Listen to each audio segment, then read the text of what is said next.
వర్షాలు పంట నష్టంపై అధికార కాంగ్రెస్ విపక్ష బీఆర్ఎస్ మధ్య మాటల యుద్ధం కొనసాగుతోంది. మరోవైపు దేవరుప్పలలో కాంగ్రెస్ లో అంతర్గత పోరు పీక్స్ కి వెళ్ళింది. మ్యాటర్ హైకమాండ్ దగ్గరకు వెళ్ళినా హీట్ ఇంకా తగ్గలేదు. ఈ భారతదేశానికి ఝాన్సీ రెడ్డి గారికి సంబంధం లేదు.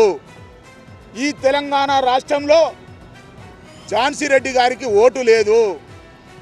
కాంగ్రెస్ పార్టీలో ఎలాంటి పదవి కూడా లేదు.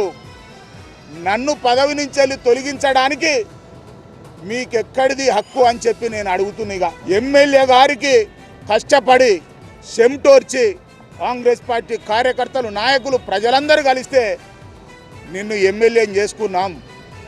ఎమ్మెల్యే గారు మాకు అందుబాటులో ఉండడం లేదు, ప్రజలందరినీ కలిపియడం లేదు. ప్రతిదీ కూడా ఝాన్సీ రెడ్డి గారే నాయకత్వం చేయడం వల్ల వారికి సంబంధించిన బంధువులే చేస్తున్నారని చెప్పి ప్రజలందరూ వాపోడుతున్నారు. మా ఎమ్మెల్యే గారికి విషయమే తెలియదండి. ఝాన్సీ రెడ్డి గారే నిర్ణయాలు తీసుకుంటుంది. మీ అందరికీ తెలుసు, మాట మాట్లాడితే నాకు పదవులు లేనప్పుడు ఏం తిరుగుతున్నా అంటున్నారు. మరి అత్తపెత్తనం అని అంటున్నారు. మరి ఈనాడు మీకు గుర్తొచ్చిందా అత్తపెత్తనం అనేది?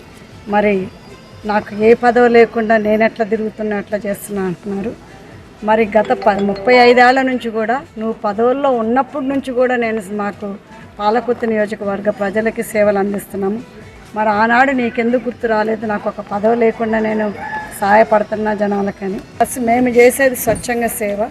నీకులాగా ఒక పదవి ఉంచుకొని వీళ్ళ దగ్గర దాచుకోలేదు.